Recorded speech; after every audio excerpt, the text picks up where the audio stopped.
Well, we know cereal is a common choice for American families. In fact, half the country eats a bowl of cereal at least once a week. About 12% choose to eat it every day. It can be convenient, but is it healthy? I read once that eating a bowl of cereal is the equivalent of eating a slice of pizza for breakfast. Oh, no. I don't know if that's true. I know someone who does, though. That's medical expert Dr. Payal Kohli. So a lot of talk about breakfast choices. Where do you stand on cereal? Do you guys eat cereal? I love For cereal. breakfast? I love but cereal. not for breakfast. Oh, yeah, as a snack, Yeah. right? I allow my 5-year-old to have cereal once, sometimes twice a week as a treat. Yeah, so not all cereals are created equal. I want to start by saying that. The way cereal came about was in 1894. Dr. Kellogg, in fact, who was a physician, said, hey, how do we make our diets healthier? And he worked at a hospital, but also at kind of this health resort. And so he said, let's add some fiber, let's add some fortified vitamins, let's put in whole grains and turn it into cornflakes. Now, of course, cereal has really evolved since then into Fruit Loops and Lucky Charms and all these other processed things that have a lot of sugar. They don't have a lot of fiber, and they can have what's called a high glycemic index, which means it's a bunch of carbs first thing in the morning. So cereal started out in a really respectable way, but I think it's evolved to become not what it used to be. Are there any advantages to eating cereal? Any? There are, actually. So if you think about cereals, they tend to be fortified, right? And so, Sam, you're vegan, so you're probably deficient in vitamin B12. And cereals tend to be fortified with micronutrients, vitamin B12, vitamin D, which older adults have trouble absorbing. Many of us are deficient in. So it's a really nice way for not just adults, but also adolescents and kids to get these micronutrients. That fiber piece, if you have a cereal high in fiber, 90% of us don't get enough fiber in our diet. So that's really helpful too. So in that way, cereal, and it's convenient, right? You just pour it out of the box, you eat it on the go, and you've got it ready to go. Yeah. Well, the kids love the sweet stuff, the sugary stuff. So I'd assume that's not great. What other drawbacks besides the sugar? So the fact that it doesn't always have fiber, and then the way that we make cereal nowadays, ladies, is ultra processed.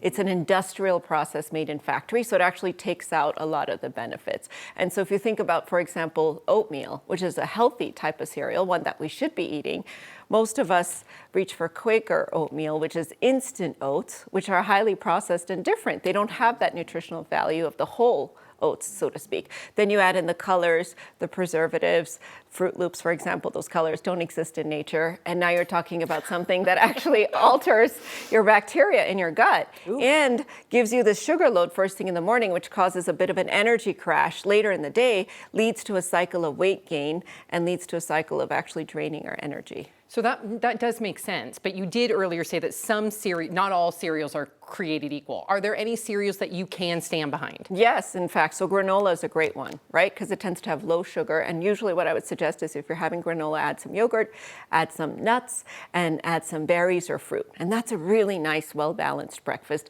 Similarly with whole oats. So the way to sort of know if your cereal is good or not is to flip it over, look at the box, and if it has less than 5 grams of sugar and more than 3 grams of fiber, that generally tends to be the healthier cereals. And I would add some some fruits to your cereal so that you're getting some natural sources of vitamins as well. I'm going off topic here, but I have a question because you say breakfast is the most important meal of the day, but then you'll also say intermittent fasting is good for us. She's told that to me before, and eat between 12 and 6 and that sort of thing. So what happened, Dr. Kohli? I'm confused. So it's really interesting you asked that, Alex, because it's not just what you eat, it's when you eat and how much you eat. So people actually say we should have a reverse eating style. Most of us eat our biggest meal at dinner, right? We should eat breakfast like a king, lunch like a prince, and dinner like a pauper. So you want to invert the eating style so that you're eating more in the morning. And that's because our metabolism's most efficient in the morning. Now, for some people, Alex, first thing in the morning breakfast doesn't agree with their composition and it causes weight gain. So I would say waiting till 10 a.m. to start eating breakfast, your first meal of the day, and eating sort of a meal that keeps you full longer, maybe a little bit bigger in portions to make dinner smaller, is an efficient way to rev up your metabolism first thing in the morning. So you can eat breakfast and still do intermittent fasting. You just start that breakfast a bit later. Gotcha. And it doesn't have to be cereal. You know, some of us don't like cereal, so I would say cottage cheese with chia seeds on it and some tomatoes maybe, or perhaps an egg white omelet. No? So tasty, Dr. Kohli. Maybe the tomatoes can be on the side. Protein pancakes. Protein pancakes. Okay. But that can be a little heavier on the carbs. So you really want to try to enrich the we proteins and then eat. fruits and vegetables. Do you put some fruit on it? We do cinnamon and sugar. Probably not good either. So that is not a good breakfast. But if you are going to make pancakes, make them with almond flour or some other type of, you know, nut-based flour that's a little bit healthier. But, you know, we're laughing about it, but one of the most important things we do to our body is what we do first thing in the morning. And that sets the tone for the rest of the day for not just how we feel, but our metabolism. So it is really important for us to be mindful. Okay. Awesome. Learn a lot as always. Dr. Kohli, thank you. Thank you.